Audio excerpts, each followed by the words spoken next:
Niveau de sport, je suis une très grosse sportive.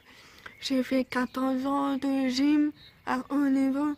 Je faisais les championnats de France en équipe et en individuel. Il y a un oiseau qui saute sur la campagne. Mais c'est à l'emploi de pouvoir percevoir des jolis bruits de la nature. Revenons au sport. Donc ma première passion, c'est la gym. 4 agrès, 100 putes, saut, barre asymétrique. Ça se passait bien. Il n'y avait pas de problème particulier. Sauf que mes coéquipières étaient un peu jalouses de moi. Parce que, comme les filles apparaissent beaucoup entre elles étaient moins concentrées. Et moi, j'étais un petit peu isolée. Donc, j'étais vraiment concentrée. Je m'entraînais à fond. Donc, j'avais un meilleur niveau qu'elles.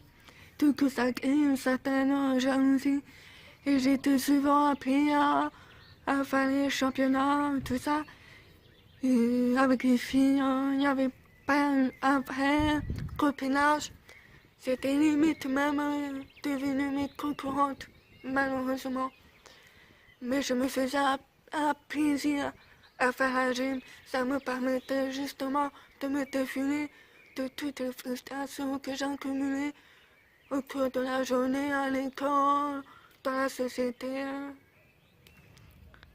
Parce qu'il faut reconnaître qu'en France, on a quand même beaucoup de retard au niveau de l'intégration du handicap dans la vie de tous les jours, notamment au niveau scolaire.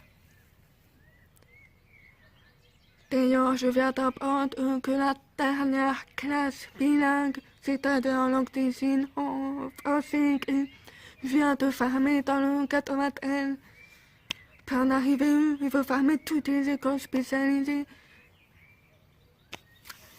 Bon, ça c'est un autre débat. Voilà, donc j'ai fait la gym, j'ai dû arrêter à 14 ans, c'est justement parce que j'ai eu des problèmes au niveau de l'apprend. Et comme j'étais à un niveau, il y avait beaucoup de chants répétitifs. Du coup, je me suis orientée vers le tennis. J'ai fait quoi? Escalade, athlétisme, volleyball. Voilà. Ça me plaisait pas autant que la gym. Donc je n'acceptais pas vraiment, donc j'ai fait des pressions. Et justement, c'est là ma cliente de mon papa, il m'a proposé de faire un baptême de l'air que j'ai adoré. Et j'ai retrouvé un peu les sensations fortes. Et le pilote qui m'a emmené, il m'a proposé de me former au pilotage d'avion. Je dis pas pourquoi pas, et j'ai fait une formation de j'apprends à piloter les avions. Et j'apprends aussi la voltige aérienne. Et ça se passe vraiment très bien. Le pilote, il fait attention à me regarder, toujours pareil. Je sur les lèvres. Et puis on réfléchit toujours à des moyens d'adaptation. La radio, je peux pas la faire, mais on travaille sur un projet. Parce que on a un logiciel qui retranscrit les échanges de radio. Puis la voltige, il n'y a pas besoin de radio, c'est des figures à faire dans les airs. Donc il n'y a pas de problème. L'important c'est que face à pied fine au sol, qu'on explique vraiment bien tout ce qu'on va faire, on les rappelle. Et du coup, c'est devenu ma nouvelle passion, l'aviation. J'ai aussi passé le permis bateau, côté fluvial. J'ai passé mon permis d'accompagnatrice, puis au ski, puis les personnes en situation de handicap. En fauteuil, j'ai mon permis de conduite. J'ai eu à 18 ans, tout de suite directement sans problème. Voilà, bon, il ne faut pas cacher que pour arriver à ça, il a fallu énormément se battre.